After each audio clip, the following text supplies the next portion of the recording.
Something happened in FNCS Qualified 2 that was quite astonishing. On EU and NA East, the winners came from the same drop spot. It wasn't even a named location. I'm going to be telling you why this drop spot is so good, how the duos played it, and how they came to win 2 games each and qualified to the FNCS Grand Finals. Don't worry if this isn't your normal drop spot, loads of the points I'm going to make are going to be adaptable for your own place.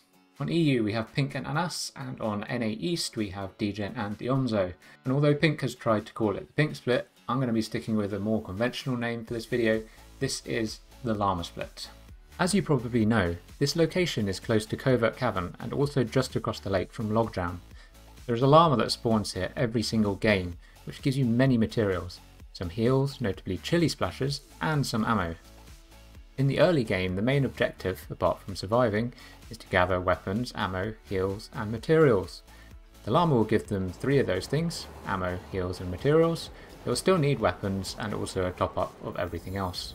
Because of this, Anas and Pink actually landed at one of the covert vents. This gives them some weapons immediately before they fly down to the llama itself. Trapping the llama inside the hut also gives them protection against anywhere else nearby.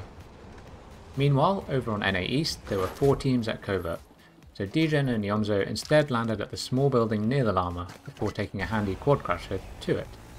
Here you see a ridiculously good piece of driving from them to literally land on the llama. After getting the llama, both teams went to the north covert entrance. This gives them several important things. They get some more metal and loot here, and they won't be far off max materials, with first zone not even starting to close yet. Why is this important? Well, it gives them more time to rotate earlier than everyone else. Other teams are still farming and are just rotating without max mats, while the llama has given them a huge time saving. More on why early rotations are good in a bit. Something else important here is a chance to look at the situation in covert, possible third parties, and even the vault. In game 3, Pink and Anas found that the 2 covert teams were already fighting there, and this gave them 2 easy eliminations and also the vault for themselves. They ended up winning this game, no doubt helped massively by that vault loot. The last thing to note about this area is that they also get an IO car with off-road tyres. This car is the best vehicle in the game due to its combination of speed on all terrains and that it handles better than most too. Not only can they start rotating before the first zone starts closing because of the time saving that the llama gave them, but they can also rotate very fast with this car. Mid-game is all about storm surge tags and preservation of resources. You want to use as few mats as possible and make sure you never go below the surge threshold. Rotating early out of Llama Split with the IO car basically leads to great mid-games.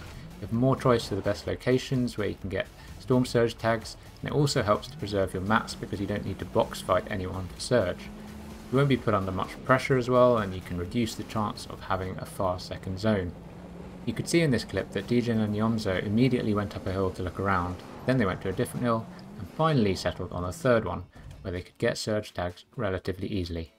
Meanwhile, over on EU and Pink and Anas's first game, they had a pretty good first zone, and they were able to position themselves away from the edge of it very early on, which ended up saving them a lot of materials when the next zone came to them as well. They ended up rotating early to the best position in third zone, which ensured they also got fourth zone. I'm not actually going to focus too much on how they ended up winning the games, because we're more interested in how they set themselves up for it through the early and mid game. By playing those phases well from Llama Split, they often came into endgame with plenty of materials and loot, including their 6 chili splashes. Consistency is extremely important, and if you come into endgame with good resources every game, that's the guaranteed way to have some great results. These chili splashes helped them rotate fast, moving zones, and gave them the chance to take height several times, as can be seen in this clip. Degen and Yomzo launched a height to win a game using the pad from a drop they found on one of their early rotations, and in the other game they won, they got a quick beam on height and cranked up from there with the help of chili chug splashes. In conclusion, the effect of landing at Llama Split snowballed through the game to give them the chance for wins and other placements. The quick materials, the chili splashes, the IO car, and the general freedom from attention all contributed to both of these teams' success, and we will be seeing them in the grand finals soon. As for your drop spot, try to keep the main focus of each stage of the game in your minds to help you plan your loot paths and rotations.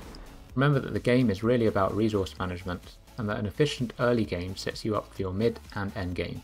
Hope you enjoyed the video. Please do subscribe because I've got loads more helpful tips and tournament content coming your way. Otherwise, I'll see you next time on my YouTube, Twitch, Discord, Twitter, or any other social you can find me on. See you then. Bye bye.